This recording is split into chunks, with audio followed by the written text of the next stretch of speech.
This is The Big Breakdown, a long look back at some of the biggest stories we're covering for you at the Hidden Killers podcast and True Crime Today. This is Hidden Killers Live with Tony Brueski, Stacey Cole, and Todd Michaels. And the easiest thing to do when you don't know the answer is to fill in the blanks with who likely could have something to do with this. Well, this family's up to no good in a lot of things, so maybe it's them. And then that's how you get, the cascade of everything. I thought it was interesting how they portrayed it in the new series. Let's talk about Becky Hill as we continue to talk with Eric Faddis, defense attorney, former prosecutor, about the Alex Murdaugh case. And we're getting a step closer to possibly getting a retrial. We're in the process right now of, it's going to the Supreme Court, and they have to make some decisions, whether they're going to hear oral arguments or not, or if it's dead on arrival. We're now waiting for that. Let's talk about Becky Hill, one of the big reasons for all this. The clerk who handled the jury, helped coordinate logistics, and later wrote a book about the case that was pulled because she plagiarized some of it. One juror swore Hill told them to watch Alex's body language and don't be fooled. The defense says that alone destroyed the verdict. The state calls it a passing comment that changed nothing legally and practically. How big of a problem is that, Eric? Jeez. That's the question with which the Supreme Court is going to wrestle, because, one, was it a problem in the trial? It appears from the hearing on it and everything else, the transcript, that it was a problem, that she did engage in some kind of misconduct. So the next question is, how big of a problem in the trial was it? Was it what's called harmless error, meaning that he would have been convicted even absent that happening? That's what the prosecution is saying. Whereas defense is saying, no, not only is it not harmless, it's in fact what's called structural error. What defense is saying is that this was such an egregious violation of Alex Murdaugh's rights that it poisoned the entire trial. The outcome cannot be relied upon. We got to have a do-over. That's what defense is saying. That was a gutsy thing for her to do. I mean, what would provoke her to think that she could get away with something like this? Do you think she's probably done this before and gotten away with it? Or just, I'm going to step out and do this to influence this trial? Or do you think this was just how it's done there? What we're talking about is the low country out there in South Carolina. And like Tony said earlier, there's sort of a good old boys mentality. And in some rural jurisdictions I've seen where folks are a little too close in terms of the court system and how they're interacting with jurors and their preconceived notions. And sometimes in smaller jurisdictions, it's a comment and nothing really comes of it. But due to the magnifying glass that was on this trial, I think her stepping out of line there came to the forefront when it might not have in the past. And, is this the first time she's ever talked to jurors about a trial while the trial's going on? The first time she's ever done that in her life, and she happened to get popped for it? Seems unlikely. Yeah, exactly.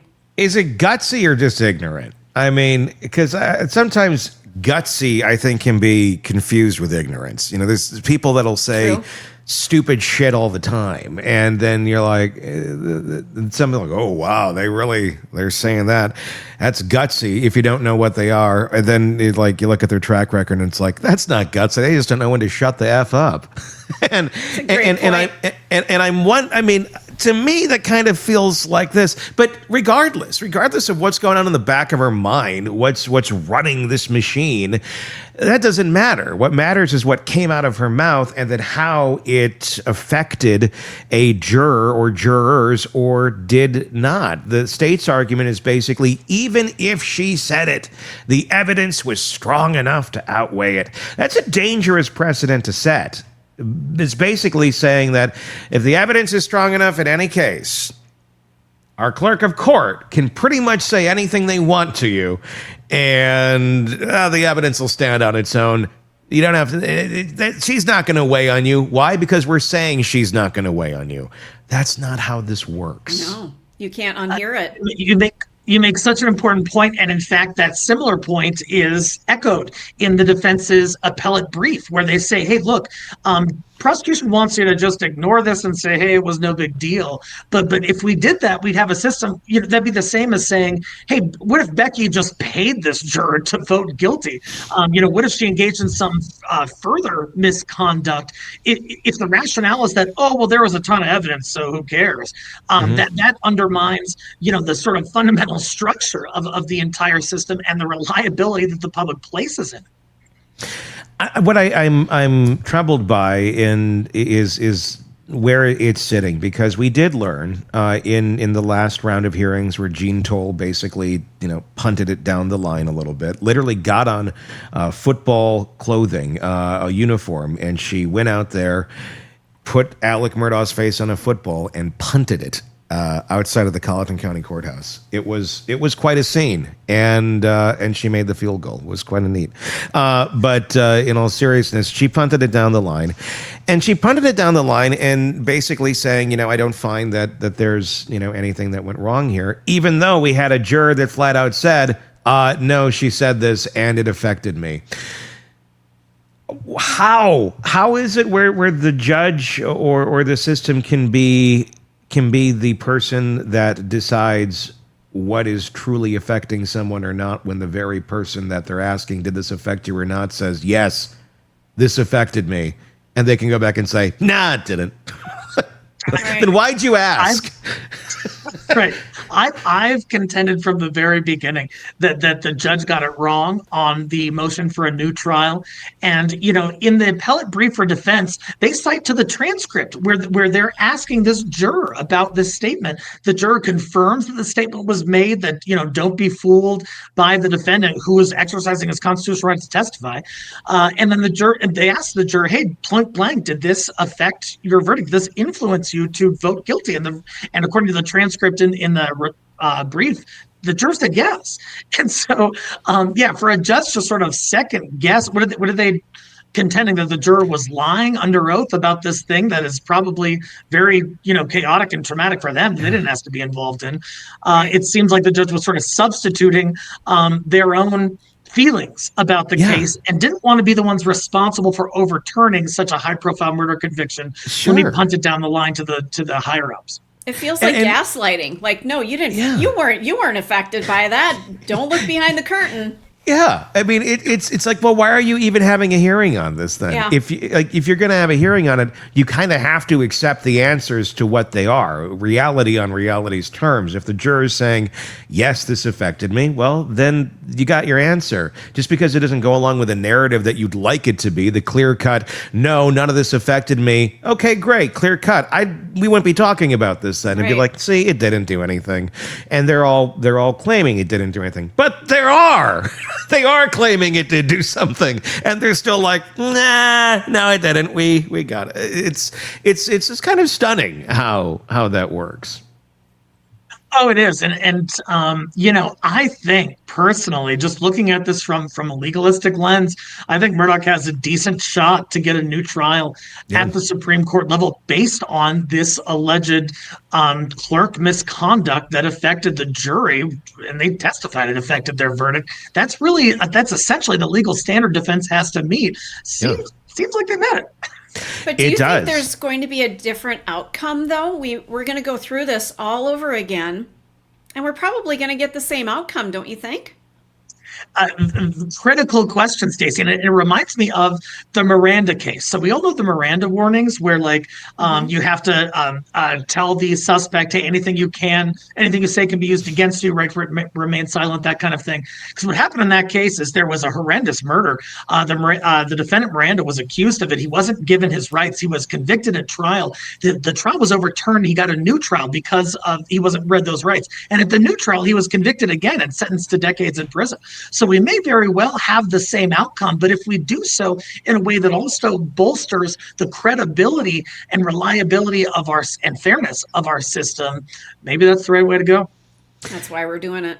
Yeah, I mean it's arguing for the procedure, not necessarily the merits of the case. Yet there's a time and place, but it's getting to it. Hill's later criminal charges, believe it or not, she got charged with other things that had nothing to do with it, but certainly about perception. Do you think that's going to matter to the judges, that she's been charged with other crimes after the possible tampering with the jury? Is that something that they consider when they take a look at the character of the person, and when they're really trying to weigh what sort of volume she put onto that jury? It certainly is a bad look for Becky Hill, and a judge is a human being, and so they're looking at this and they're saying, hey, did she make these statements? What was her tone? What was her inflection? What was her intention? And then you sort of look at the contextual stuff of, oh, she's also charged with these other kinds of wrongdoings. That could lead someone to sort of lean into the notion that she was a bad actor here and may have substantially contributed to some kind of miscarriage of justice, similar to stuff with which she has been criminally charged.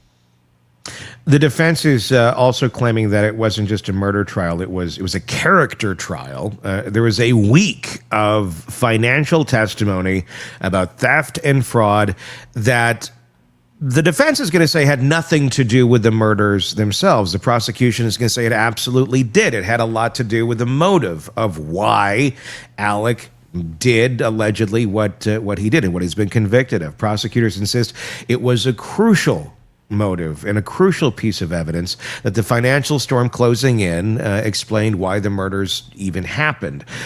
Where's that line, though, between relevant motive and prejudicial overkill if we do see a Alex Murdaugh trial round 2? The financial stuff has all been settled now. At the Murdaugh trial, I don't believe it had been quite yet. Is that something that do you think would get brought back up again? Certainly the prosecution would want it as part of their argument for motive. But does it get brought up again? I believe it was even brought up on accident the first time because somebody overspoke, and suddenly it opened the door to even bringing all of that into the courtroom. Totally. So there is a legal principle enshrined within a rule of evidence that essentially says if there is evidence and it might have some relevance, but it's substantially outweighed by the danger of unfair prejudice, then it shouldn't be admitted. Unfair prejudice can be like, oh, we're making this dude out to look like he has such a bad character, which could cause a jury to sort of say, hey, I don't know if they brought enough evidence on the homicide charge, but this guy's a bad dude. Let's let him have it. That's the concern the court wants to avoid. And I think that there was probably some transgressions of that line in the original trial. I think perhaps some evidence of a financial motive would have been appropriate, but prosecutors kind of came out guns a-blazing and spent a week on it. And that might have gone too far in terms of painting Murdaugh like a bad dude and running the risk that the jury would convict him on that basis instead of on the basis of the homicide evidence. Is there some minimized version of the financial crimes that could be presented where it doesn't literally go into feeling like it's a trial for financial crimes, which is what the last murder trial did, where we're able to present it to a certain point, to a certain line, and certain outcomes may or may not be revealed. But because it is, if you're going to argue this was familicide and here's the motive for it, the financial crimes have to be a part of it. Do you see a world where if we do see, making a Murdaugh round 2, that we're going to have a judge saying, no, this isn't part of it, or here's how much we would let in? Absolutely. And that happens all the time, Tony, all the time in cases like this, in other types of cases, in child abuse cases, for example, where there may have been, the defendant was accused of, mistreating some other child in some other state and some other relationship, years apart from their current accusation. If that comes into evidence, that can be unduly prejudicial. So judges usually kind of make a compromise and they'll say, hey, we'll permit a significant reference to it, but we're not going to go into all the details. And we're also going to limit the instances of alleged financial misconduct. You can talk about prosecution, 3 or so, but you can't talk about 10 or 20. And I think that limitation was not strong enough in the original trial. And it's in fact a ground for appeal for Murdaugh to say that there was too much financial stuff let in. Yeah. If there is a new trial, I think it'll be substantially circumscribed, or at least the judge will be prudent in doing so. Another big claim that they're putting up here in the grounds, one of the 3 to the Supreme Court that they're going to decide on, is the investigative claims, which, depending how you look at it, worked for Murdaugh's favor, maybe didn't work in Murdaugh's favor. It all kind of depends. Basically, bad police work, missing DNA tests, no fingerprint lifts. There were some very obvious things that were missed here in investigating a double homicide, where I don't know if it was the local authorities coming in thinking, oh, it's Alex Murdaugh, he couldn't have possibly done this, but I don't even know why that would even come into the equation here if you're trying to figure out who did do this. Them trampling all over this active crime scene, not getting some of these tests done on pieces of evidence that are there. There was a lot that was mishandled. There was a lot that could have been certainly done better. In one way, if it was Alec, well, then they never gathered the evidence that pointed to it being Alec. But if it wasn't, they also never gathered the evidence that pointed to it not being Alec. So it kind of works in his favor both ways if you're trying to figure out who did this. How strong of a grounds do you think they have in this case when it comes to those investigative issues? Generally speaking, shoddy investigation is an argument you make to a jury, not a judge. And you're going to get much more traction with a jury than a judge on that because, just saying like, hey, the police kind of sucked in this case. No appellate judge is going to be like, oh, yeah, the police did suck. I'll give you a new trial. That's not how it works. Yeah. However, if it does rise to the level of precluding the defense from being able to conduct their own forensic analysis, to put forth their own experts, that's when this sort of, it's called spoliation or an inability for the defense to really avail themselves of possible helpful evidence. I'm not sure it rose to that level here. I think the firearms could have been retested by defense, and there could have been measures taken. I don't think it sort of stripped the defense of being able to argue or do their own DNA analysis or fingerprint analysis or stuff like that. Well, and the facts here, at the end of the day, Alex Murdaugh is going to be away for the rest of his life in prison on the financial crimes charges, unless something magically changes there, which, who the hell knows. But the odds are not great. He's likely going to be dying in prison, even if, for some reason, the verdict on the homicides are overturned or he gets a new trial and he's found not guilty. It seems that this is more of a matter of record, of legacy, of principle, of not going down before Alec eventually kicks it as being the murderer of his wife and son. That's a big thing. I mean, people wouldn't want to go down for that if you didn't actually do that. If they grant a new trial, critics are going to say technically they freed a murderer. Supporters are going to say that fairness finally won. How does the justice system kind of try and survive both narratives at once, depending on what happens? I think that it is incumbent upon the justice system to ensure that constitutional rights are observed and that there is a fairness in this process. Even when the defendant is unpopular, unlikable, appears very factually guilty, even under those circumstances, we need to protect these fundamental pillars of the system, because when we begin to allow corners to be cut and folks to be slighted as defendants just because we don't like it that much or whatever, I think we have a tremendous problem systemically. And on top of that, there's crazier stuff has happened, man. We look at the Ghislaine Maxwell case. She was dead to rights. She was convicted. And now she's already got a better situation in terms of a more lenient incarceration facility. She gets puppies. She gets puppies. And she's posturing towards some additional clemency, which people are saying is at least possible. And so might not be as grim as it might look for Alex Murdaugh. Stranger things have happened, man. I think that's what he's betting on. I mean, if he can get the murder conviction overturned, it's one less roadblock. It's one less large brick wall that he's going to have to try and jump over. Because, yes, stranger things have happened. That's the scary part. Stacey, what are we looking at in the comments for thoughts on this area? So Spinster says, what about the fake unaliving attempt by cousin Eddie on Alec? Seems like he was thinking unaliving would resolve his issues. So that's one comment. Yeah, I mean, let's talk about that. I Sure. mean, the unaliving, an interesting move. And what was the true goal all along there? Was it to do exactly what he did, where it was to look like an attempt, or was he truly wanting to kill himself? Cousin Eddie has said, his name is Cousin Eddie. I'm sorry, I just chuckle every time you say that. Well, Sugar's is it? full. Well, I don't believe it is. It's literally Cousin Eddie. I know, Yeah. but I still. mean, it literally is Cousin Eddie. Well, we've had his attorney on this show before, but I guess you kind of got to figure out who you're trying to believe there, because Cousin Eddie says, here's what happened. He wanted me to try and kill him, and it didn't work out well. And this is, it was all an act. And Alec is saying a completely different story. That's another weird aspect to this case that I think a lot of people have forgotten about, that certainly would be important to a jury if this does go back. How do you think that plays under the optics of time?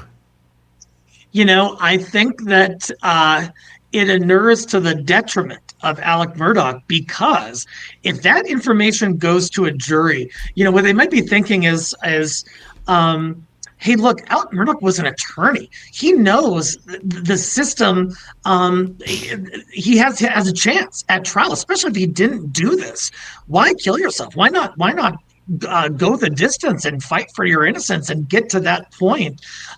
Whereas someone who, if they were genuinely trying to kill themselves, that seems like they might have a consciousness of guilt. They might need this to end in that way rather than being in a box for the rest of their lives. I think it's overall is not a good look for Alex Murdaugh. It makes me wonder how much the drugs did play into it, the way it was portrayed. And again, this is the show. This is the Murdaugh Murders, the series that's on Hulu right now. I thought it was interesting how they portrayed it, where it was kind of like a manic, drug-induced or drug-fueled, psychotic thought process, basically. And I don't know if psychotic is the right word to use here, but certainly not a decision that a healthy Alex Murdaugh might have made. And it just like maybe the murders, just like maybe many of these other things, the stealing of the money. I mean, how many of these decisions, how many, at the end of the day, did Alec really just make absolutely horrible, completely barbaric self-interest decisions under the influence of these drugs that he was on? Doesn't excuse it, but is that the recipe of Alex Murdaugh and why he unraveled in such spectacular tragedy over the last few years of his freedom? The drug piece of this, I think, cannot be understated. That is a epidemic in our country, and the way that it can affect a person, I've seen it firsthand. It can completely change a person, and it changes their thought process, their perception. It changes their emotionality, their sense of paranoia at times, their decision making. It can affect all of these categories. And so, was that at play in some form or fashion in this case? I think it's undeniable that it was. Well, yeah. I think, watching him, he was so addicted that he was not in his right mind. Who knows if he had just this psychotic episode and thought that his family members were out to get him. I mean, we don't know what really went down in his brain. He just wasn't in his right mind. And now he's obviously clean of drugs. Maybe he doesn't even know what the hell he did. I wonder that. I do wonder if Alec did it in a drug-induced state, has no recollection of it, and truly believes he did not do it. Yeah, he may not even think he did it. Yeah, I don't know. I mean, I don't get the vibe that this guy believes he did it. Doesn't mean he didn't do it.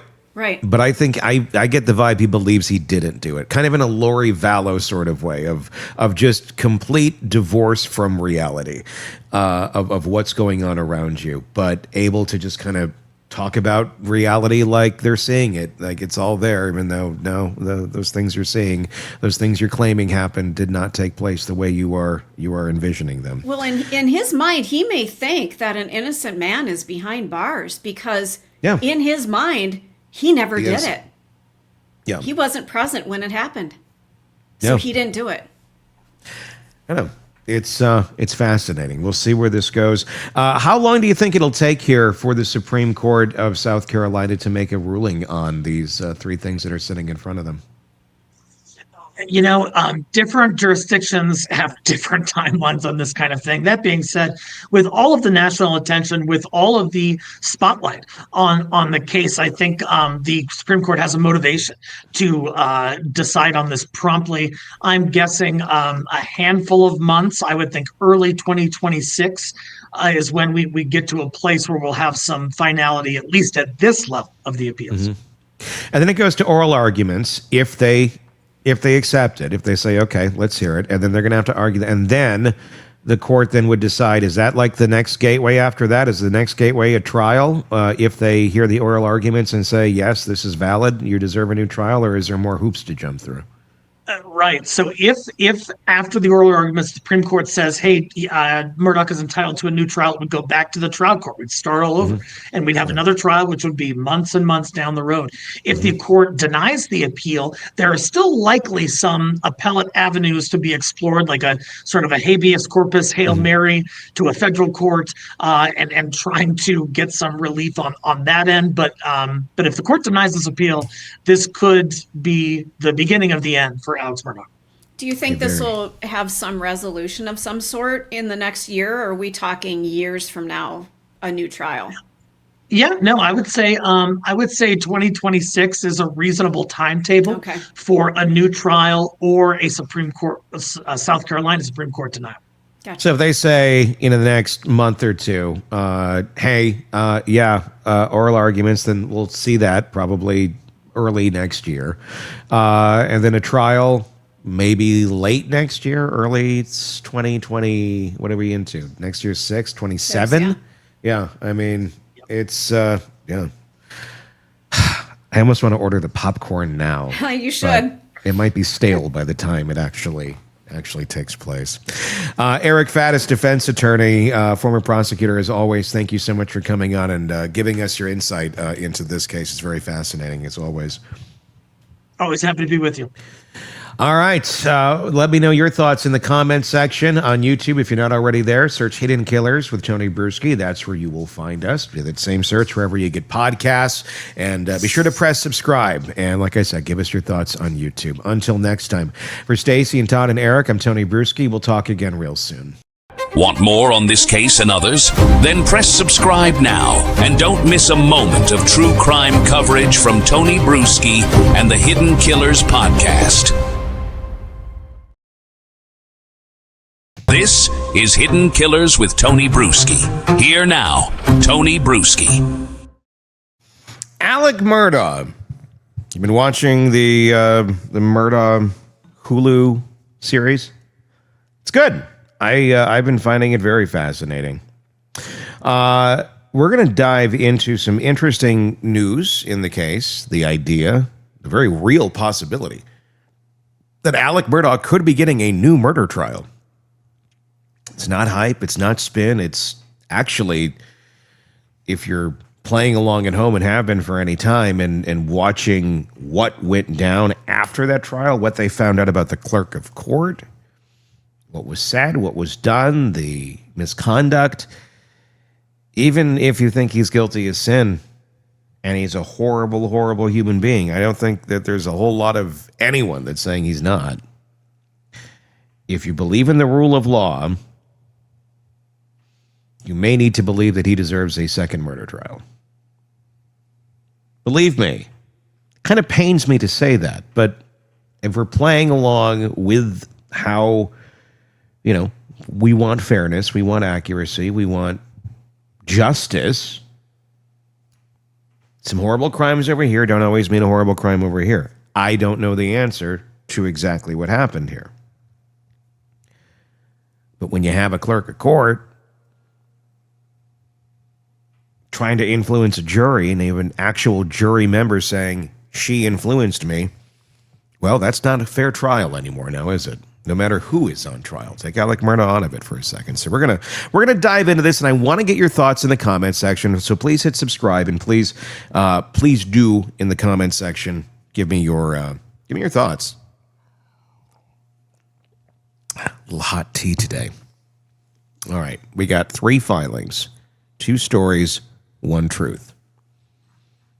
The state of South Carolina is trying to decide which one of all of this that it can live with, or what combination it can live with. Alex Murdaugh sits in prison, serving 2 life sentences for murdering his wife Maggie and his son Paul. But in a sense, he's not the one really on trial anymore. What's actually on trial now is the process that put him there. So, got to keep that in mind as we talk about this. This is not about the act itself. This is about the process that put him there, the trial, the people, the system, and the promise that justice can survive the weight of its own ambition. The South Carolina Supreme Court now holds 3 documents that could reshape everything. One from the Attorney General's office, the state's closing argument, and the verdict was fair. That's what they're saying. The evidence overwhelming and the outcome inevitable. 2 from Murdaugh's legal team, 1 final brief and 1 final reply, both arguing that his trial was fatally compromised by jury tampering, improper evidence, and investigative misconduct so severe it shredded the idea of a fair proceeding. 2 very diametrically opposed opinions, right? The question in front of the justice isn't whether Alex Murdaugh is guilty or innocent. It's whether his conviction can stand when the scaffolding beneath it is cracked. To get there, you have to remember how much chaos came before. The trial itself felt more like a cultural event than a criminal proceeding. A Southern Gothic courtroom drama watched by millions. It had everything: bloodlines, betrayal, and the slow collapse of a dynasty that once ruled the Low Countries courts. But as the cameras left and the dust settled, the story kept mutating. What began as a murder case became a referendum on corruption, not just Murdaugh's, but the state's. Murdaugh's attorney, Dick Harpootlian, and Jim Griffin, Philip Barber, and Maggie Fox filed their final brief with 1 thesis. This is new. That this conviction was poisoned from the inside. They say the Colleton County Clerk of Court, Becky Hill, didn't just supervise the jury, she steered it. In sworn statements, at least 1 juror said Hill told them to watch Alex's body language and don't be fooled. And that may be true, but you can't say that to a jury. That's not an observation, it's coaching. And under constitutional law, that's not just wrong, it's fatal. It's illegal. When a court official communicates with jurors during trial, the law presumes prejudice. When you're doing any sort of communication beyond, what's your lunch order? Hill has since faced her own legal troubles, arrested for unrelated misconduct. Her credibility, already bruised, now sits at the center of one of the most consequential appeals in the state's history. The defense paints her as an opportunist, a local clerk chasing a book deal who turned a murder trial into her personal moment of fame. The state calls her remarks foolish and fleeting, claiming they reached only a handful of jurors and changed nothing. No, you can claim anything you want to feel. It changed nothing. Why do you have an actual juror saying, no, it did influence me? I think that kind of contradicts your statement of it changed nothing. You're not the juror. They are. The juror saying, yes, it did. But that single juror affidavit cuts through all the legal language. She told us to watch him, and I did. That's influence. It's not theoretical. That's a human mind being nudged inside a jury room where no one else is allowed to speak. And it wasn't the only claim of contamination. The defense argues the trial itself became something else entirely, not about evidence, but about character destruction. They call it a trial within a trial. For a full week, prosecutors walked jurors through Alex Murdaugh's history of financial crimes, lies, and theft. None of it proved murder. All of it made him look monstrous. The defense says that testimony drowned out the lack of direct forensic proof tying him to the killings. The prosecution insists those details were critical, that they explain motive, that by the time of the murders, Murdaugh's world was collapsing under the weight of stolen money and impending exposure. He wasn't killing for money, they said. He was killing to buy time. They call it the gathering storm theory. That the murders paused the fallout just long enough for him to breathe. The defense calls that fantasy, the suggestion that someone would commit double murder to delay a routine legal proceeding defies logic and human experience, they wrote. The third prong of the defense argument dives into forensics, not flashy, but damning, if true. They accuse South Carolina's law enforcement division, SLED, of mishandling the evidence. No fingerprint lifts in the feed room doors, DNA from under Maggie's fingernails, never run through CODIS, a blood splatter expert allegedly pressured to alter findings after his original report didn't match the prosecution's theory. And when lab results showed no human blood on Murdaugh's shirt, the defense says the state quietly dropped their evidence rather than admit it had been wrong. Taken together, they argue it's not one mistake, it's a mosaic of failures. The case was fundamentally compromised from the beginning, their brief reads, built on investigative incompetence, prosecutorial misconduct, and court official corruption. Then came the state's response. 182 pages of counterpunch. Attorney General Alan Wilson's office called the appeal nothing more than an attempt to relitigate what the jury already decided. They doubled down on the strength of the evidence, the dog kennel video, placing Murdaugh at the scene minutes before the murders, his repeated lies to law enforcement, and digital evidence showing both victims' phones locked within 30 seconds of each other. The Attorney General's office described the verdict as solely the product of the jury's honest deliberation, citing retired Chief Justice Jean Tolle's order denying Murdaugh a new trial. But if you followed anything with the Jean Tolle hearings, Jean didn't want anything to do with it. She was punting it down the road. In their view, the misconduct claims were exaggerated, the forensic complaints irrelevant, and the financial testimony fair game. Even if the court erred, they wrote, any error was harmless given the avalanche of proof. But the defense's final reply brief, filed the next day, hits back like a closing argument to the nation. They open with a jab at the state's sheer volume. The state's brief is 60,000 words long, nearly a dissertation. Yet, on the most important issue, it fails in its very first sentence. That first sentence, they remind the court, says Becky Hill's comments did not affect the outcome. The defense calls it a speculative answer to the wrong question. The Constitution doesn't ask whether the verdict was correct. It asks whether the trial was fair. They dismantle the harmless error narrative line by line, insisting there is no overwhelming evidence.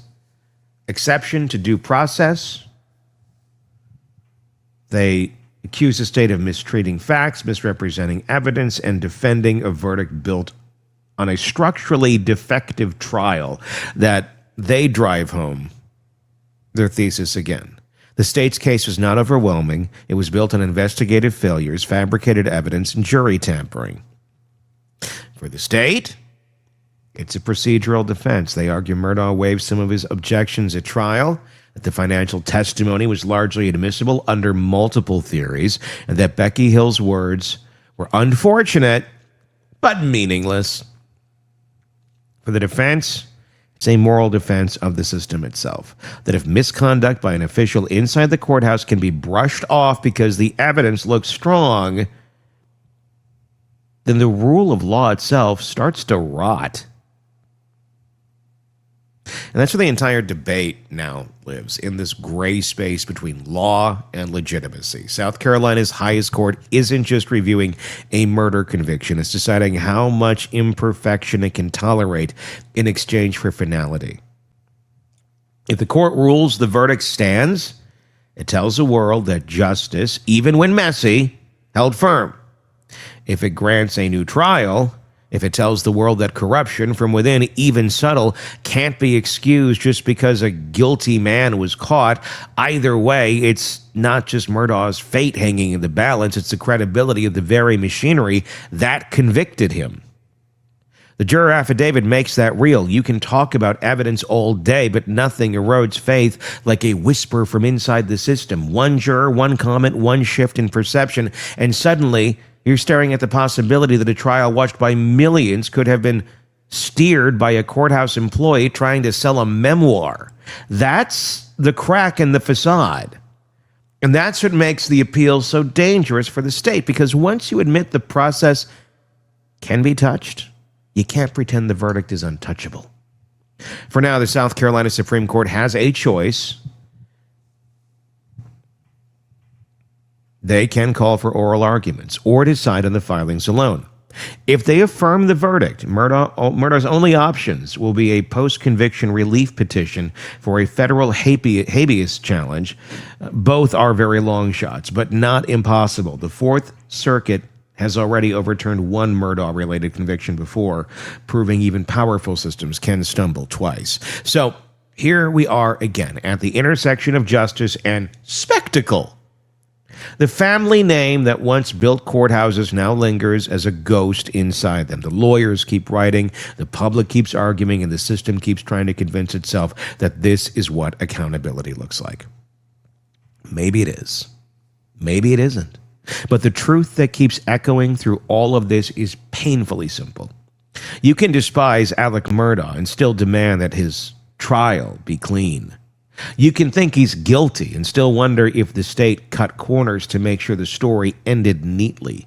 Fairness isn't something you give because someone deserves it. It's something you protect because everyone else might need it someday. That's a paradox of this case. The state says the evidence was overwhelming, the defense says the misconduct was overwhelming, and the rest of us are left wondering which version of overwhelming the South Carolina Supreme Court will choose to believe. Because at this point, the fight isn't about who pulled the trigger, it's about whether the system itself still fires straight. Your thoughts in the comment section on YouTube. I'd love to hear them. Do you think he deserves a new trial based on what happened in that courthouse? Not on the evidence of the case, based on the arguments of what happened in that courthouse. Also, the investigation. Gotta say, tons of people trampling around that place right away. Certain tests not being done that should have been done. It wasn't good. You can blame the police for that. You can blame SLED for that. You don't do your job right the first time. You don't usually get a second chance in a case like this, because once the evidence is tampered with, destroyed, corrupted, contaminated, it's done. There's no do-overs. There's no, oh, oops. What do you think? Are the arguments strong enough? Would it be interesting to see another Murdaugh trial? Yeah, it sure as hell would. Do I think he should get it if we didn't have the Becky Hill issues? Probably not. But we do, and they're there, and this is where we live. Your thoughts? Search Hidden Killers with Tony Brueski on YouTube. If that's not where you're at right now, if you're listening to us, do that search and join us over there, please. You can comment on everything and join our conversations on our cases and our videos, and hit subscribe as well, wherever you're listening to us. Until next time, I'm Tony Brueski. We'll talk again. Want more on this case and others? Then press subscribe now and don't miss a moment of true crime coverage from Tony Brueski and the Hidden Killers podcast.